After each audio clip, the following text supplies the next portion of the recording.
without the Quran, where should your hands be? Like, do you have any idea? That's a really good question.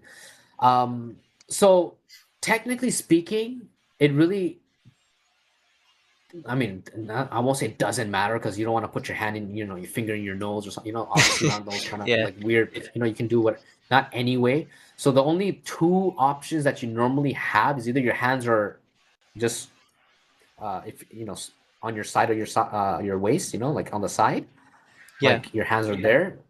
Now depend, you can leave it like that in many ways. You could be like a lazy hand that just like looks weird, or you could be like a military side where you're like solidly straight, like you're a soldier, like Yeah, I've been stand. doing that lately. I've been thinking about So how there, Salah is very militant, and so there's that. That's yeah. totally fine. There is no wrong or right in that.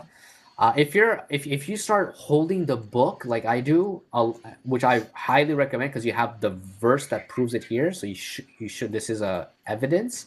But if you don't have the book, or let's say you memorize the whole Quran, or you memorize what you're going to read, so you literally have the book in your mind, but before you had that, you were holding the kitab in your hand.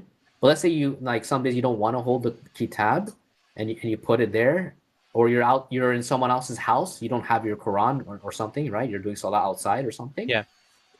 That action of holding the Quran in your hand stays in your mind. Like if you're like me who does it. So instead of holding, like, if you imagine you're standing up and you have your hands, like if you're holding a book, kind of looks weird, like you're like holding a uh, invisible book, right? Which is not Yeah. there. So there, because that reason, I would put it on my chest, like the Sunni typical way, but they have no explanation for it. Me is more, I don't do this right now, anyways, by the way, because I always hold the book. But if I were not to have the book, I would have it there for two reasons. One, it reminds me of having the book in my hand or in my heart.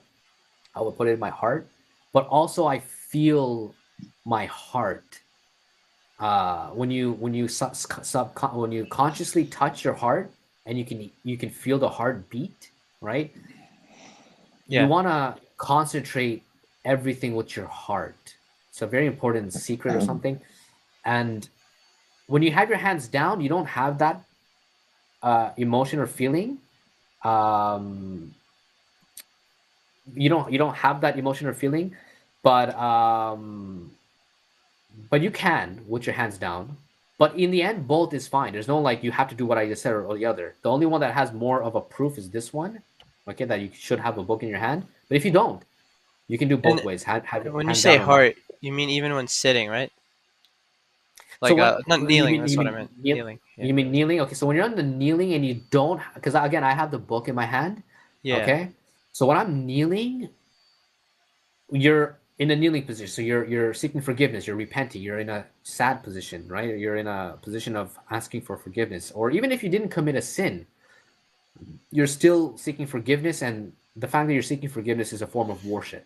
So in this position, I have like a prayer hand form, like ish style. So like this that I just posted here, this little, I kind of have a thing like this, or my hands are like, instead of my hands are perfectly flat like that, like my fingers are crossed within itself, or the typical Sunni way of asking, like you're asking Allah for something. God, forgive me, So I'm in a prayer position, like Oh, prayer in the okay. meaning like you're praying, not like prayer in the context of like doing salah specifically, which we are. Um, in the kneeling position, I'm like that. But since most of the time I have the kitab in my hand, I have the book in my hand face to me like that. You know what I mean? It's different. If I didn't have the book, like in tasbih, when I do glorification, I don't have the kitab in my hand. I do have those hand positions like that. Remember, everything is symbolic, is visual, it has significance in the symbolic world. That being in the knee is symbolic. Having sujud on your chin is symbolic. Standing is symbolic. Every all these pieces of detail, Allah clearly analyzes. Right, one of the first thing Musa does, right? He comes there, take off your sandals. You're in a holy place. Like, Yeah. what? Like, why is God saying? Because God takes account to all of these things. He really sees everything and all the details.